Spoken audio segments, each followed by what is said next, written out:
People approacheth the fire, virtual as it might be. I have a pitchfork.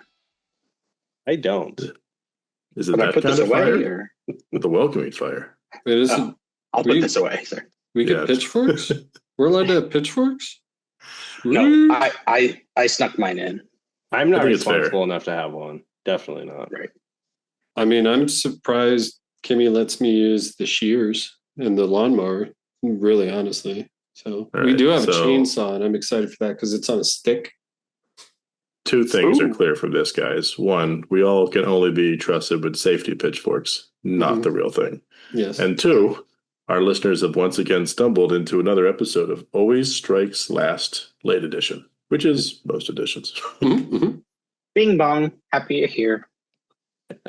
Indeed. Well, welcome, dear listeners. Once again, we'll try to find some wisdom amidst our meandering. And the topic of the day is tournament prep. Brand new GHB. As we talked about before, it feels like a new edition. And The whole kind of new like world. going into four-dimensional chess world and getting ready for tournaments because it's all front-loaded now. There we go. Stage is New set. GHB. Who this? You know. Mhm. Never met her. Mhm. Things to Interesting one, too. consider, what to do. Where do we start, guys? Who wants to take this one off? I'd love to hear. Like, first, let's set the stage, right? Yeah. We got all of our characters together here, all of our fine people. got Mad. Except over for here. Rocco, which Rocco had a small injury, and we hope he feels better. Please go comment. We know that he hops on the videos. Please give Loves him some talking to love. people. We really want him to feel better. He ended up in the hospital. So it's because he's just too damn good. They had to cut him down just a little bit, you know? Exactly. Yep. Send him some They had love, to take guys. some of that swagger away. It was, Yeah. He had too much natural swagger. I mean, they're not going to take any of it away. That's the thing, you know? It's just Well, I think they took temporarily some, but subdued. he regrows it so quickly I know. that It's He really has just, regenerative worthless. swagger. just kind of Try like to a harvest speed him. bump. It was like a Yeah. speed bump is all they gave him, right? Exactly. But, pour him I'll that take a love, bump guys. speed. No? Speed him along. Get him back real quick. Yeah. We love you, Rocco. Anyway. Get better, Love you, buddy. buddy. Anyways. So we got all the people on the stage here. Let's kind of get into it. How many games have we all played? Now we know Alex has played quite a bit already in the new one, but let's give a count just so we can all kind of like set the level for our expectations and provide a little insight into where we're at and how we're thinking about it as we talk about That sounds good. And this is, of course, since the GHB drop, new game, within the GHB, right? I'll kick it off. I played one game. Went well. Awesome. Cool. Felt good about it. All downhill from What'd here you play? potentially. I played the one that I'm trying to remember its name. It has sort of like a focal point setup where it's like ley lines and you max points. Oh, and the you link can have, lines. Yeah. And it went pretty well. I played against Ida Thiefkin with our buddy and patron member Eddie, and I played my crazy Paragons of the Dark Are Sick list, which is basically a lot of heroes with a new sub-faction with the Nurgle Regiment of Renown. And it went pretty well. I ended up max pointing that one because the Nurglings were very clutch in locking things down, allowing me to pick stuff apart, with my Karkadrak Lords being silly, Abraxia, Garen style, jumping around, doing her stuff, and, big block of Chaos Warriors, the Dreadbanner doing their thing. So it was a fun I don't want to experience. derail us too much, but were the extra attacks like super noticeable? I thought they were. I mean, Okay. it added up, but I really leaned into it. Like that particular list had like 2 Karkadrak Lords, I think 4 or 5 Exalted Heroes, a unit of 20, Chaos Warriors, 10 Chaos Warriors, and then the Nurgling Regiment Renown, in addition to Abraxia. But the Kark Lords are rolling in at 7 attacks base before you give them a mark. And They're such sweet models. they really are pretty. Mm-hmm. It added up. Like they chipped down like a lot of little units. They were hurting like the Eidolon a lot, which otherwise it might have bounced off. And I'm not sure I'm sold that that particular formation is the way to go because I'd had in my head like I thought the mounts would somehow get it too, but they didn't, and so it felt less alluring afterwards for Right. the liches they ride. But it did make them more effective, and I kind of feel like heroes running around, as per our last episode, there's something there, especially how easy they are to hide right now. Mhm. So it was pretty fun. And when they die, they're great little proc targets for Nurglings, right? You kill an 80-point exalted you can't ignore, I get to roll the dice. And Did you see the first new GHB GT a list very similar to your Dark Oath list one? I did Ooh. not. That's really interesting. It's like a lot of Dark Oaths, the one I posted the other day. Is that what you're thinking of? It was 1,000 points of Dark Oath, which is probably the most Dark Oath we've seen in a list, other than like one or two like objective grabber units. Mhm. But it was the traditional like Be'lakor, I think double Therodon, and then just a lot of Dark Oath. I could see that being very effective because you get plenty of gas off the Therodons. Be'lakor does Be'lakor things, and you got bodies for days, even with that alone. Yep. Yeah, That was fun. that warms my heart. Pour some blood to the O stone. Nice. So one game so far. I've had two, both with Daughters of Cain. First one went swimmingly. That was on the teleport mission, which by far gonna be my favorite mission, I think, because it's so wacky. And then the second against one of our patrons, Charles. He's been on before, also as a guest. He played the army that I never run into anymore, which is Feck, Flesh Eater Courts. And yeah, I, like Alex was saying earlier, I guess I just need to get the army to understand how the freak and that thing works. Because every time I go up against it, I'm like, I have no idea what I'm doing. So that one was on the mission, which I still haven't got my GHB, but I got my TO code, so I have half the capability. But I don't want to be on my phone any longer than I have to, so still waiting on the book. That was the mission. That was the manifestation. Strike first one. Yep.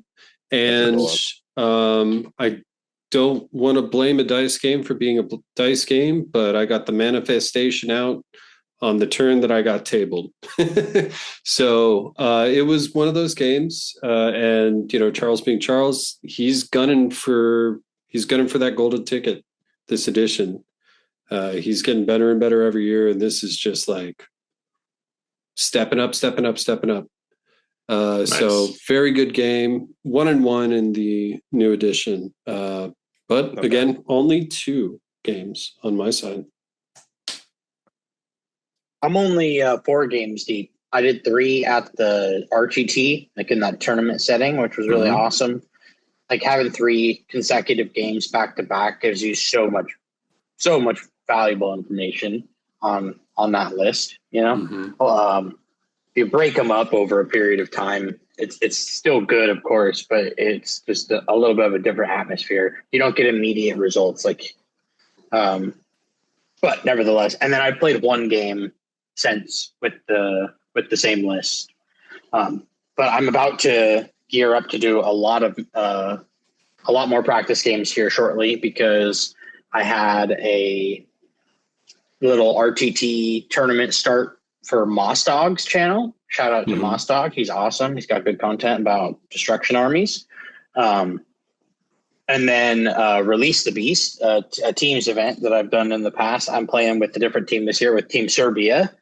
And we have 4 games lined up for that. And I'm using Gitmob. And then in the little RTT for Moss Dog, I'm playing the Deathmaster list. So nice. I've got a big commitment to games, but only a few in so far.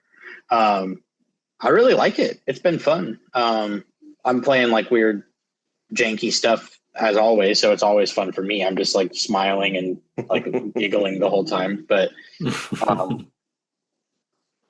yeah, who knows? I haven't really been like super locked into any one thing yet, but I am excited about the stupid Skaven thing. Right. But yeah, there's lots of fun stuff. I still think I have a pretty good idea of what I'm going to play for Tacoma Open. So I'm going to get practicing with that one some point. Or maybe it's one of the ones I'm already talking about. It's a secret. I don't know. Well, The game's fun. I've been super tapped in though because I am helping run that teams event. I'm doing a teams event with the Corsairs, so I'm helping those guys like make lists and get ready for pairing. So I've been studying a lot of the missions and the tactics and all the successful armies. I watch Alex play. I watch a ton of games. nice. And it's pretty awesome. Like the game is generally a bit slower. So far, I've seen the reroll mechanic like be really clutch and like prevent a double turn. I've seen somebody use it to take a double turn. Yep. I've seen a bunch of people just whiff like, oh crap, I need to beat this 5 up and I'm going to do the reroll. Oh, I don't. Okay, you get to beat me. So like that to me is a really telling sign that even out the gate with what I've played and what I've seen the reroll be clutch in games. So I've seen it be worthless. I've played games with it where I never used it. So it is really cool. I heard a lot of people have reservations about it.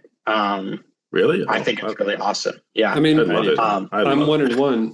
Charles, he used that, absolutely stomped me. Could have been a completely different game. My first game, I used it, absolutely stomped Jim. Could have been a completely different game. I think it is interesting. But you know what? I'm getting ahead of myself. We got to throw it to Alex real quick. Alex, your game count, where are you at? You at 12 yet? I'm almost at 30. Woo! 30 games? Oh What a my boss. I had a couple days there where I was just jamming like 3-4 games a day. Wow. Warhammer for the man that don't sleep. Jeez, dude. That's a depth of experience, Alex. I don't think anyone possibly has that depth of experience right now with the GHB, especially official, like people who picked up the book and didn't like have access to some missions ahead of time. Yeah, that's we were rolling. I probably played 20, close to 20 games before the edition came out. Nice, technically, with the leaks and stuff. Yeah. Those were helpful just to kind of get our heads around it ahead of time, weren't they? I mean, luckily the list I was playing was like I was under points, so like I wasn't technically cheating, so I was like playing at a disadvantage. Right, you were thinking, okay, OBR might go up a little bit, so I'll be safe. They're like, okay, I guess so. Let's drop everything. OBR, so underpowered. Here we go. I like it. I was talking to Mason the other night, and I was like, I finally found a list that I love. It took me probably about 25-ish games, and it was kind of gratifying too, because I was looking at results from this last weekend. It's like I saw like 2 or 3 OBR lists, and it's like, okay, these are like almost exactly what I was like, thinking about playing. So like, it's nice to know, like it's a little justifying to myself to know that my personal testing in my bubble is, what's actually doing well. It's not just like, okay, let's keep going with this. I like it. Yeah, it's past more than just your litmus test, essentially. Yeah. You've sort of like found that your solving of the equation has yielded the answers others who have been solving the equation have come to. Which is that's a big thing. I in my professional world, I overthink everything because I have to think through every different possibility. Prepare for the best, plan for the worst, kind of thing. Mm-hmm. And that bleeds through to my gaming mentality, to where I overthink everything. Like I'll get in my head before things, and I always tell myself 1 game at a time at tournaments. Don't think about your record, 1 game at a time. Or like before I'll go to a tournament or an event, I'll just like overthink my list. Like, okay, well, I'm traveling to this area. Traditionally, they play a lot of X army. Like when I played in Spokane, I was like, okay, I know a lot of those guys play a lot of like weird like techie armies, or like and Stormcast. So out of my 5 games, I'm probably going to play, 3 of my 5 games are going to be against some techie 3+ armor save army. So I need to prepare for that kind of thing. It's like, do I change my list or just like prepare with what I know I'm comfortable with? So that's an interesting thing. And I know it kind of goes into a little bit of what we were thinking about today, which is like, new world, who this, how do we prep for tournament play with that? I actually really like that, Alex. I think that's a valid consideration. I know that sometimes the Northeast up here does a bit of like shooting. What is that charge into it sort of meta sometimes? And so that's something that someone could validly do if they're going to a tournament Northeast, sort of like build with that in mind. And sounds like you kind of had a similar notion with Spokane. So seems valid, but it could also throw you off, right? If you like Yeah. try to over prepare for it and then like play something you're less adept with or practiced in or whatever. Yep. You can definitely get hurt by it. And luckily I have people that talk me off the ledge all the time. It's like, just play what you're used to. Play what you're comfortable with. Because a lot of times, I don't give you that advice. a lot of times if you overthink it and too much, you get in your head, you're gonna start making mistakes. So Yeah. Well, Alex, can you kick us off with like I could ask you a couple of questions, or you could just kind of rattle off like what are some of the, just as our expert in the field right now, so to speak, like what are like a few things that you would tell people to look out for or to be prepared for as they write their lists and start their first game or 5 games that have been like different or you know, surprisingly similar? I would say my biggest recommendation, and this is easier said than done, is I just literally ranted on it. Don't overthink it. The game, understand the game is different, but a lot of the changes you're going to see is you're like, okay, terrain is different, obscuring is way different. While it's good, it's not the end all be all. I actually got into a conversation with someone the other day about this. Like, obscuring is so different. And I'm like, they're like shooting Zell. I'm like, well, first off, you can't hide everything. You can't always depend on that 3-ups roll. Also, with events, where every event is not playing with the same size terrain. Yep. So while obscuring is super good and you can hide like your big buff pieces, here in the Northwest, a lot of our 3D printed terrain for like Sparkle Party is huge. It's big. So like, okay, that makes that kind of obscuring way good. So if I'm playing in that event, I'm going to think about, shooting is going to be a little bit worse. But if I'm playing at like a GW event, like the Tacoma Open, I know from going to GW events, their train's not as big as what I'm used to playing with.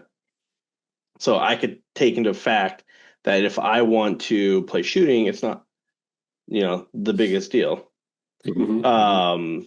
A big thing I'm getting a lot of people ask me on like our Discord and DMs and stuff are, Alex, what battle tactics do I choose? Like, is this the combo that you want to go with? And I don't think any of us know the right or wrong answer. Yep. Definitely. Yeah. I agree with that 100%.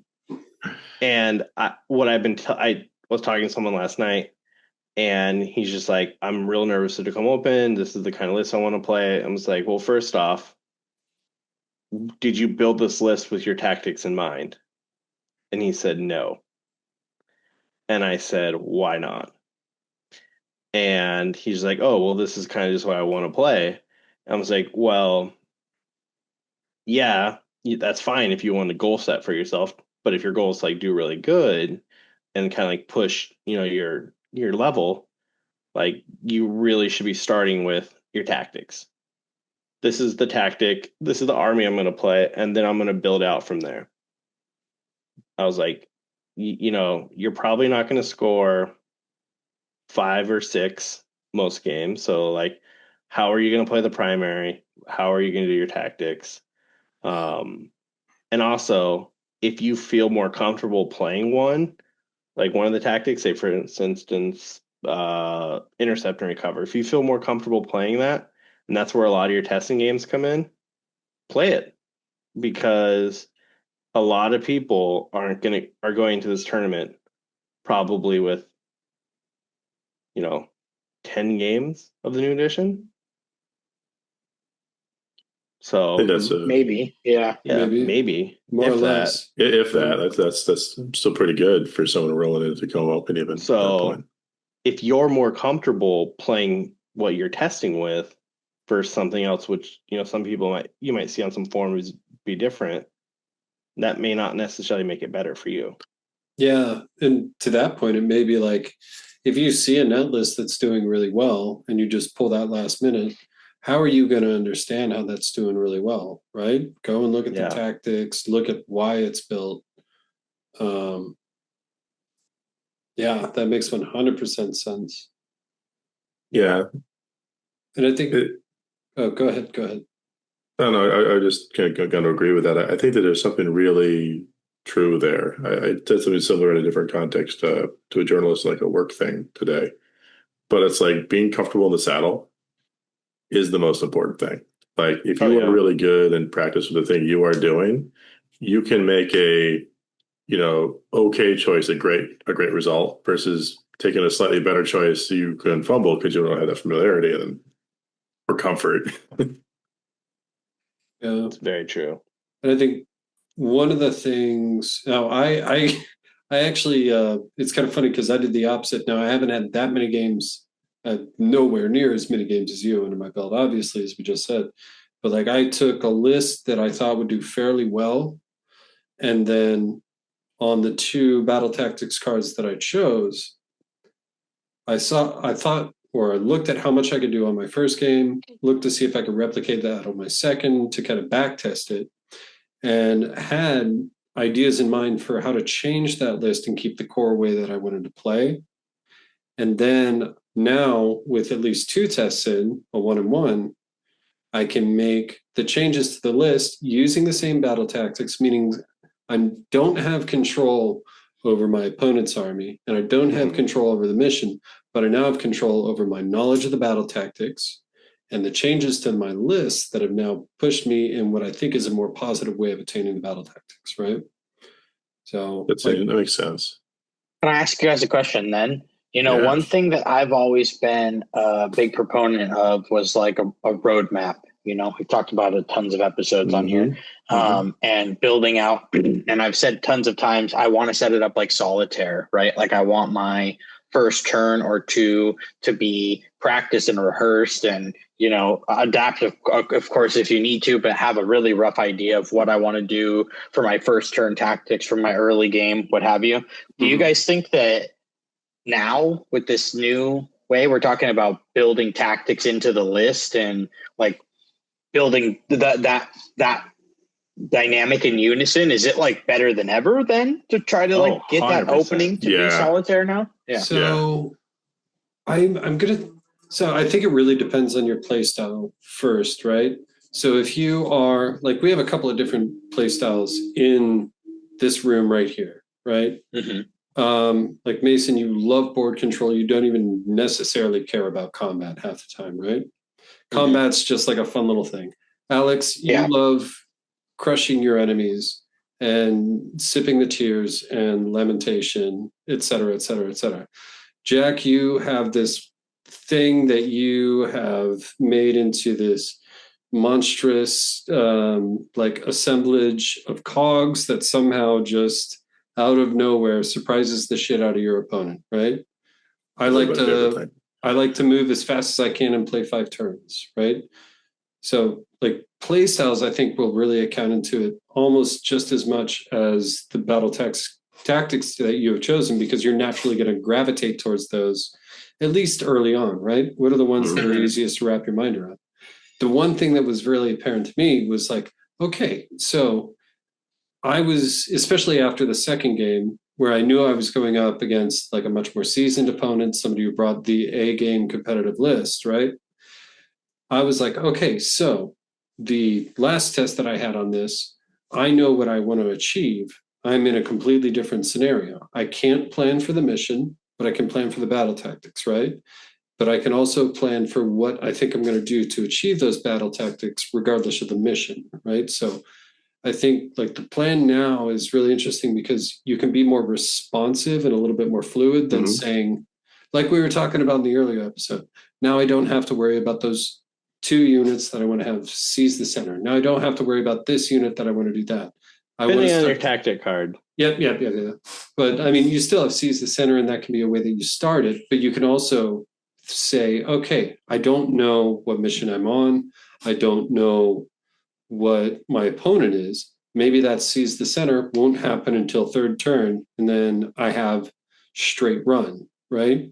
So you can plan in that way and almost setting up, okay, I'm going to aim to table this part of the board by turn 3 to be able to have this, and then continue forward, right? I think it's a little bit more fluid that way, where you can assess your steps after setting up on the table almost, which is part of what I think is really, really interesting. You still have to have the capability built into your list, obviously. Yep. That's I have a only thought my or two. take on 2 games. We're given one whole game, so clearly the greatest depth ever. But I have a couple of thoughts on it. I've been ripping around with. I'm going to make it cute. I'm going to say 3 Fs, in terms of like tactics around playing for the game, maybe even advance. I think feasibility, 1, flow, 2, and like best case scenario, final table prep. And I'll get into these real quick, but I think feasibility is, are you building your list so that it has a high likelihood of being able to like get that tactic? Like if you're all foot troops and no teleports, don't pick the one to be in 3 corners at the end of the game. If you're, a lot of bodies and you're going to be able to flood the midboard, maybe the one that you can score easily by doing that in neutral territory makes a lot of sense. Like how easy is it going to be for you to get some of these and to get to stages 2, at least maybe 3? The second part, flow, is what's your plan and how does it align with the likely timing of these tactics? Some of them have a bit of an ebb and flow built into them where you're supposed to take more objectives and become the underdog and do all these things. Does your army naturally do that, or does it sort of try to never be the underdog or wipe the table with them? Because you could easily end up out of sync and just losing points that way. And last bit, which is, probably not a consideration, which should always be top of mind, right? Stick with the first 2 ever. But I think matters if you're trying to win an event, especially like a 5-round GT, maybe even at risk of overthinking it, Alex, to your point earlier, is just what do you need to do in that event scoring to have a good shot if everything goes pretty well, right? If it's a big event and you need to get close to 80, you have to pick tactics where that's doable if you're winning the game. Mm-hmm. I know from my experience with that, I will say about half my games, I want to go first and I want to play down. Like I will purposely score like 8, like the 8-point games. I'll purposely score 8 and let my opponent score 20. And then I'll play 11 down and be able, and if they double me, I will have the super underdog to where I can just tactic and then double them. Mm-hmm. And then with the extra dice, I'm just sitting there in complete control on turn 2 going into 3. Mm-hmm. And I'll just 20-20 out from there. So you'd maybe shave a few points early on to just seize like this inescapable advantage from one of the strong underdog mechanics. That makes a lot of sense. I will say like what I've been kind of telling myself is like 65, 68 points are my goal. That's an attainable goal, right? That's pretty attainable. Now, let me ask you a question on that, Alex, because I think based upon last episode, we were talking a bit about this game you can play where you can ratchet up your tactics and you can score the conditions and just delay like the scoring. So you can fulfill the objectives and then like just wait till 3, 4, 5 to actually collect the points if you've done it earlier. Do you envision part of the strategy being just waiting to score it to let people sail ahead a little bit so you get an artificial underdog even while getting massive points in terms of the primaries? Or do you think the move is to be a little bit forcibly down on primaries to make sure you ensure that? I think you still want to try to max out primary. I think it's okay to not score tactics on turn 1. I've been seeing a lot, like Mason. I try to watch a lot of games. Mm-hmm. Like I'll have them on my phone. And I've been seeing, I think one of the biggest mistakes I've been seeing people make as they're entering the edition is we are trained to think if I don't score my tactic on turn 1, I'm losing. Yep. And a lot of people are getting into that. Like I was watching a game yesterday. One of my good buddies was playing Soulblight against Slanesh, for instance. And he was given turn And he's like, okay, I think I need to go forward and attack. And in my head, I was just like, why don't you just score your 8 points on primary and just play completely non-interactive, make him move out, and then just smash into him? Yeah. And that is like so hard baked in that because mentally we feel like we're losing at that point.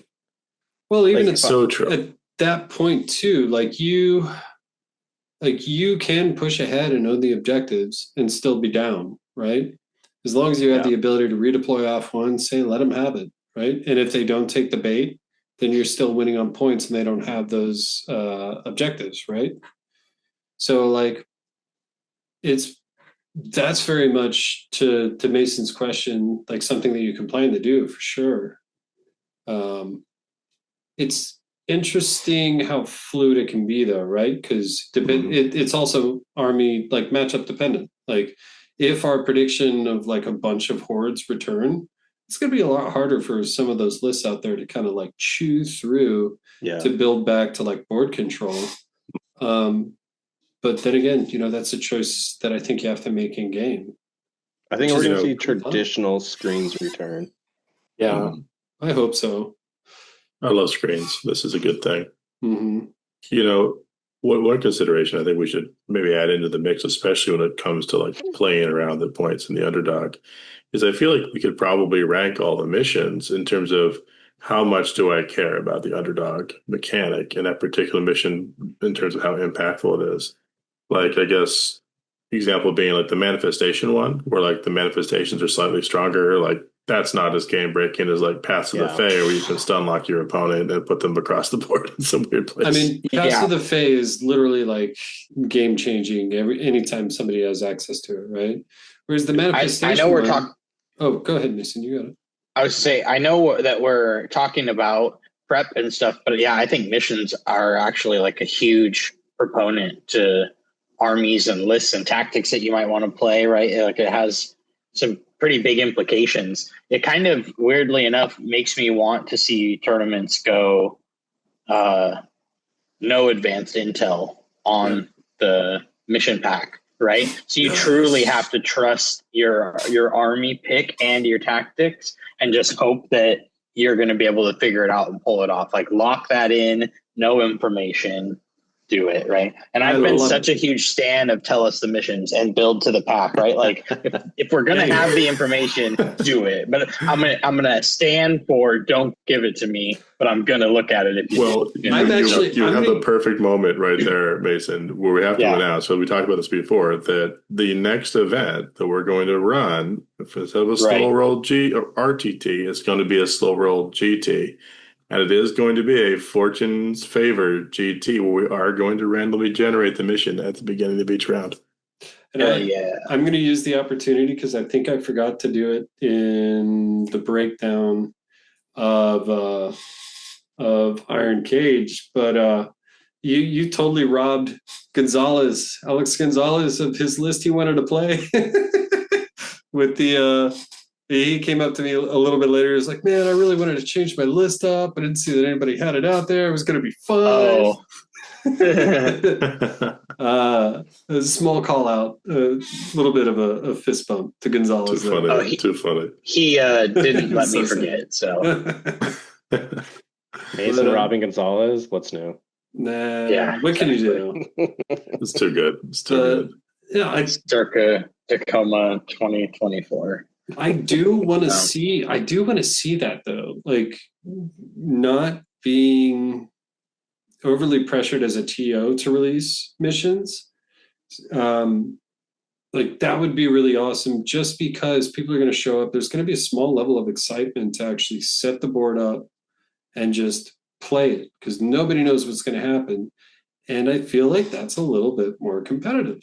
Like your list has to exist in a vacuum, I feel like it's an interesting variation on like the theme of preparation, right? Because on the one hand, you're preparing for all comers. You're marching out in the unknown, and you have to cross mountains and deserts and sack a few cities, and who knows what you're going to find, like true test of generalship. But there's also something to be said about knowing the field of battle and preparing for it accordingly. So I can see some satisfaction in both routes, but I'm excited for us to try the let's see what fortune has in store for you version of it. I mean, I like to think of it as like Group B Rally, which had like no rules, right? Do everything, go as far as you can, like do the thing, the car that you make Make it happen. Yeah, make it happen, right? Like go as nuts as you want to get this thing done. As opposed to like Formula One, where like even like the air gauges have an extra air gauge to know how much fuel is being spent, becomes this kind of like overly policed thing where like yes, I understand that it's meant to make everybody even, but like some people are just gonna win it. All they have to do is find a way to bend that one rule or something, right? So I will don't say know. this. While I kind of like the idea, I also hate the idea. I Are you know. talking about the I saw it random on your version of And face. the random tournaments. I saw it on your face. I'm willing to Yeah. meet in the middle and say, here's the 5 missions. We're going to randomly determine which order we play them in. That could be fun. Or what about maybe we'll finalize this later, all dear listeners, but another fun variation is a mixed bag where you have a couple fixed missions and a couple of random ones. Maybe 1, 3, and 5 are fixed and 2 and 4 are variable. We'll I will fog a say word in this, it. on that reason, if I knew I was going to a tournament and like traveling to a GT, like LVO or something, I knew if I was playing, my record was good and I was playing limited resources, game 4, I wasn't going to drink as much that night. Which is very fair. Yeah, it's true. Okay, but hear me out. Hear me out. In my proposed scenario, you would still know that going into day 2, right? Like, what if it was just missions announced, all 5 rounds announced at the start of round 1, right? Announcements, hey, everybody, the missions are on the screen, and then they reveal them, and they're like, okay, cool, these are what you're playing all weekend. These will be up all weekend.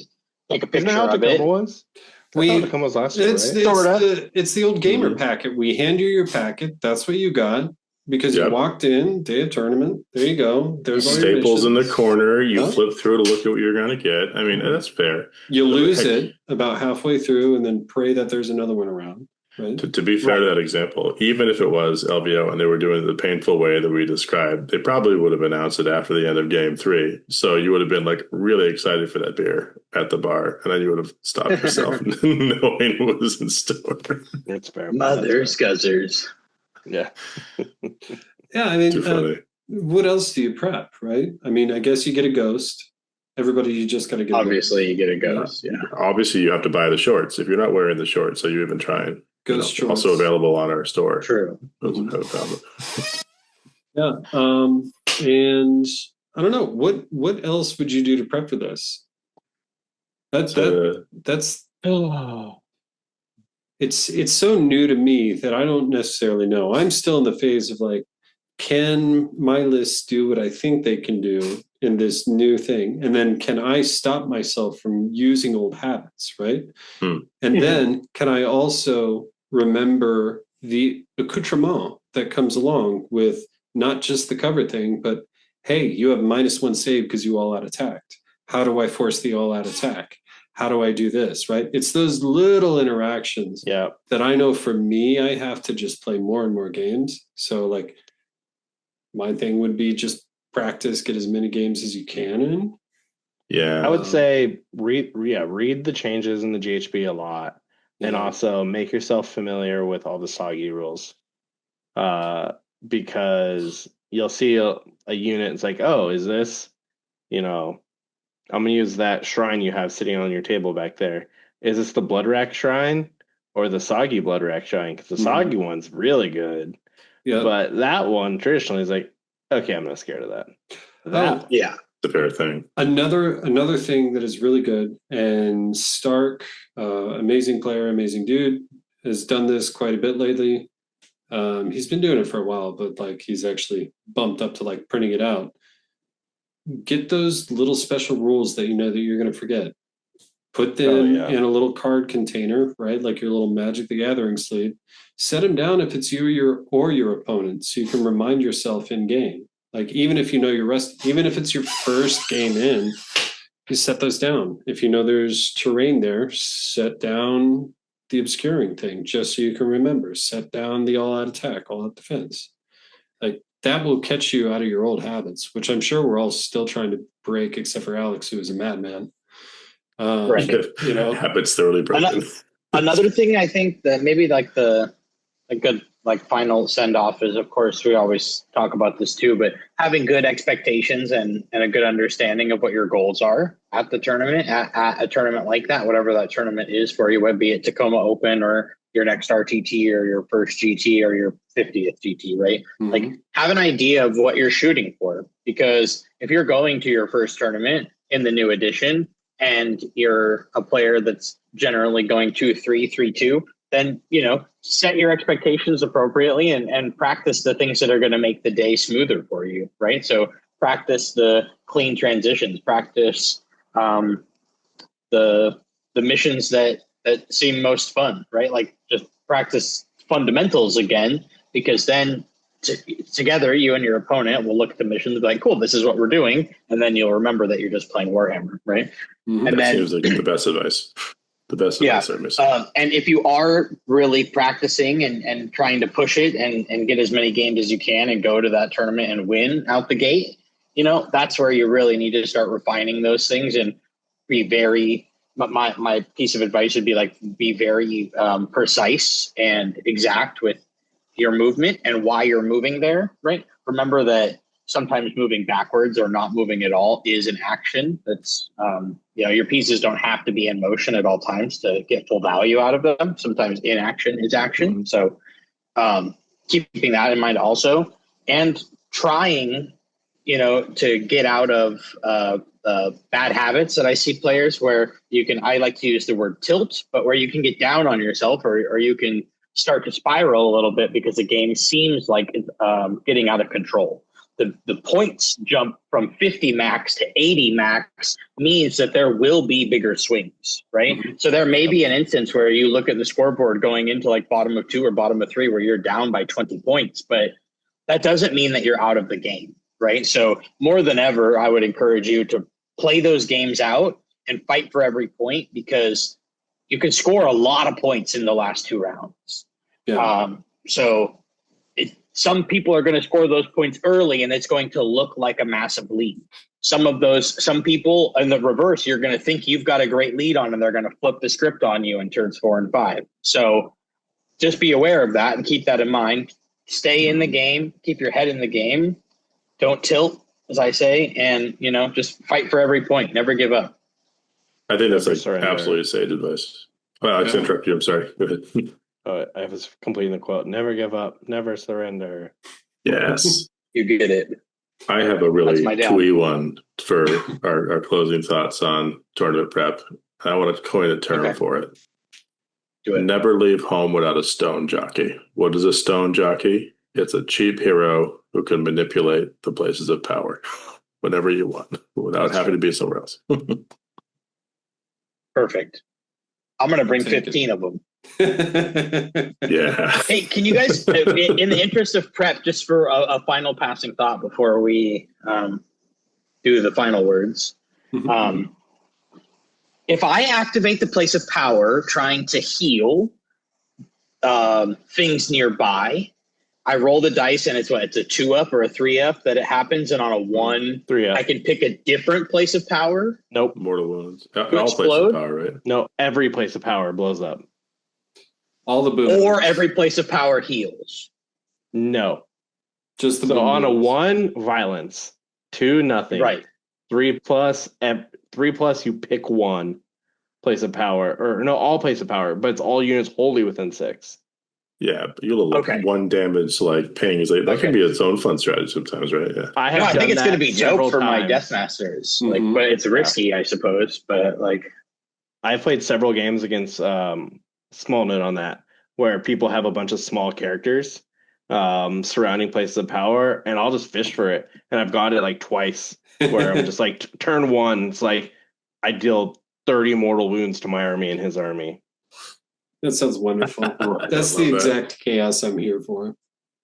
I I don't know. I love the place of power. I know it's a whole tangent-y side subject, but one of the reasons I'm such a big stand on them is you can like turn things overgrown, but that heal and hurt mechanic is super useful. And I just like being able to automatically get like a fake half wizard if I don't want to invest in one to get an unbind on my opponent's turn. I think the other side of that too is it makes natural +1 to cast wizards really stand out again. Mortison Council. Yeah, I'm really excited to actually put my spiders back on the table just to see how that works now that I'm going to be at a +1 regardless of where I'm at, and I'm not having to deal with somebody who's got the same thing on like a stupid wizard because they're stupid. Anyways, I think though that we have come to a good place. How y'all feeling? We feeling pretty good?